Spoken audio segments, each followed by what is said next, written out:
नमस्कार दोस्तों, स्वागत है आपका आज के एपिसोड रिव्यू में। आज 10 दिसंबर 2025 का अनुपमा एपिसोड बहुत ही धमाकेदार रहा। एपिसोड की शुरुआत होती है एक्सीडेंट के बाद के सीन से। रही अनुपमा से जिद करती है कि वो डॉक्टर के पास चले, लेकिन अनुपमा कहती है वो बिल्कुल ठीक है। तभी वहाँ सीन पलट जाता है। एक आदमी आता है जिसने फैशन शो देखा था और वो अनुपमा और उनकी टीम को जॉब ऑफर करता है। सिर्फ अनुपमा को ही नहीं बल्कि ईशानी और पारी को भी ऑफिस इनवाइट करता है। इसके बाद एक इवेंट कंपनी का बंदा आकर कहता है कि वो फ्यूचर में चौल में होने वाले सारे इवेंट्स अनुपमा के थ्रू ही ऑर्गेनाइज करवाएगा। अनुपमा की ये सक्सेस देखकर सब खुश होते हैं। जब राही कहती है कि अनुपमा की वजह से आज पूरे चौल को काम मिल रहा है, तो अनुपमा अपनी आदत के मुताबिक सारा क्रेडिट अपनी टीम और बाकी लोगों को दे देती है। परी को ये बात खटकती है कि अनुपमा क्रेडिट क्यों नहीं लेती, पर अनुपमा उसे समझाती है कि जीत सबकी होती है। दूसरी तरफ शाह हाउस में हंगामा शुरू हो गया है। एक्सीडेंट की खबर सुनते ही पखी ईशानी के लिए और तोशु पारी के लिए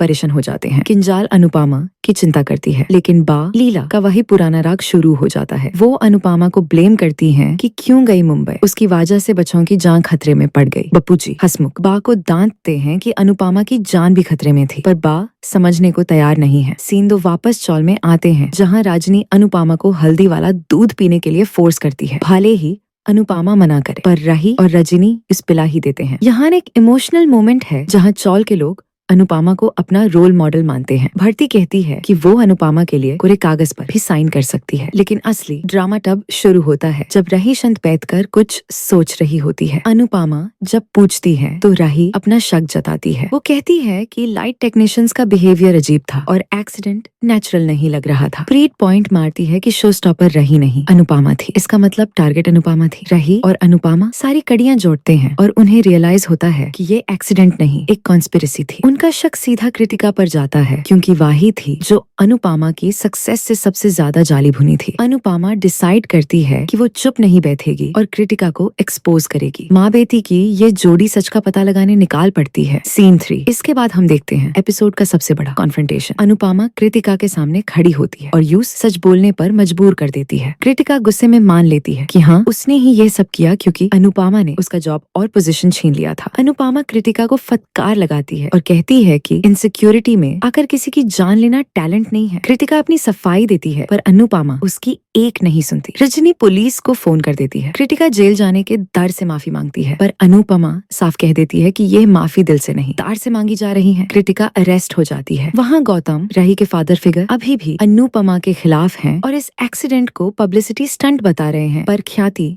अनुपमा का साथ देती है। एपिसोड का एंड बहुत ही सस्पेंसफुल है। प्रेम अपने बचपन के दोस्त वरुण से मिलता है जो नाशे में है और अपनी पॉलिटिकल पावर का रब दिखा रहा है। प्रेम को उसके साथ जाने में हिचकिचाहट होती है। इधर रही को बेचैनी होने लगती है। उसका चेन अटक जाता है, जो एक बुरा संकेत है। प्रेम का फोन नहीं लग रहा और अनुपमा राही को संभालने की कोशिश करती है। क्या प्रेम किसी बड़ी मुसीबत में पड़ने वाला है? इसी सस्पेंस के साथ एपिसोड खत्म होता है।